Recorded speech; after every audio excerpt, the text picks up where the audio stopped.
రెండో రోజు బీఆర్ఎస్ నేతల కాళేశ్వరం పర్యటన కొనసాగుతోంది. ఇందులో భాగంగా కన్నెపల్లి పంప్ హౌస్ ని సందర్శించారు బీఆర్ఎస్ ఎమ్మెల్యేలు, ఎమ్మెల్సీల టీం. తర్వాత మేడిగడ్డ ప్రాజెక్టు సందర్శిస్తారు. 8 నెలలుగా కాళేశ్వరం నుంచి నీరు లిఫ్ట్ చేయకుండా ప్రభుత్వం పంట పొలాల్ని ప్రాజెక్టులని ఫైర్ అయ్యారు నేతలు. కాళేశ్వరంలో ఏర్పడిన చిన్న లోపాన్ని సాకుగా చూపి ఈ ప్రాజెక్టు విఫల యత్నంగా చూపే ప్రయత్నం చేశారన్నారు.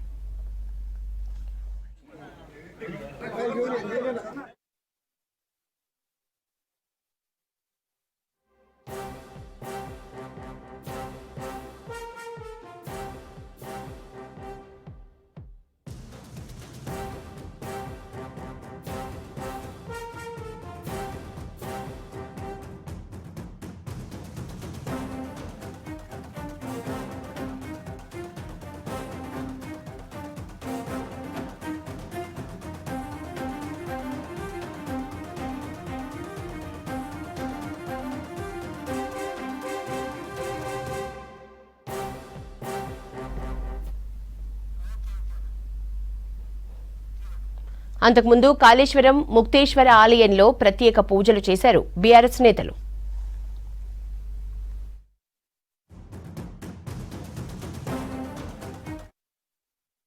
పాయింట్ కూడా నీళ్లు తీసుకోవచ్చు, తెలంగాణలోని ఇంచు తడపొచ్చు అన్న ఉద్దేశంతో కేసీఆర్ గారు ఒకటి కాదు బహుళార్థ ప్రయోజనాలున్న ఈ ప్రాజెక్టును రూపొందించడం జరిగింది.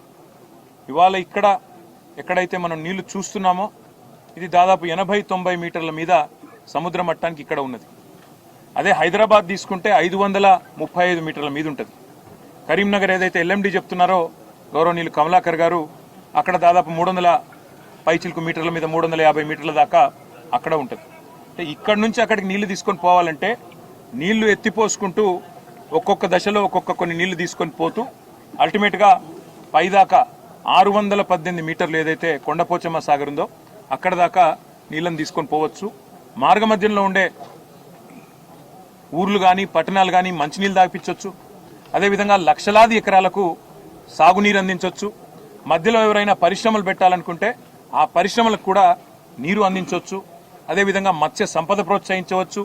ఇట్లా బహుళార్థకమైన ఒక మల్టీపర్పస్ ప్రాజెక్టు, కామధేనువు లాంటి ప్రాజెక్టు తెలంగాణకు, కల్పతరువు లాంటి ప్రాజెక్టు కాళేశ్వరం.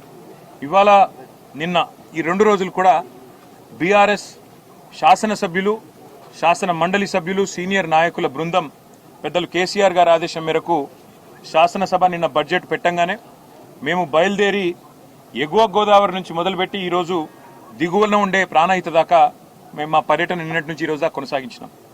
స్పష్టంగా మాకు కనబడ్డది ఏమంటే ఎగువన మహారాష్ట్ర నుంచి శ్రీరామ్ సాగర్ మీద నుంచి కిందికి వచ్చే గోదావరి ఏదైతే ఉందో అక్కడ ఇవాళ నీళ్లు లేవు. లోవర్ మానేరు డ్యాంలో కేవలం డెడ్ స్టోరేజ్ 3 టీఎంసీలు అయితే దానికంటే 2 టీఎంసీలు మాత్రమే ఎక్కువ. 26 టీఎంసీలు ఉండే ఎల్ఎండిలో ఇవాళ 5 టీఎంసీలు మాత్రమే ఉన్నాయి. దానిపైన ఉండే మిడ్ మానేరులో అది కూడా 28 టీఎంసీల కెపాసిటీ ఉన్న రిజర్వాయరు, అక్కడ కూడా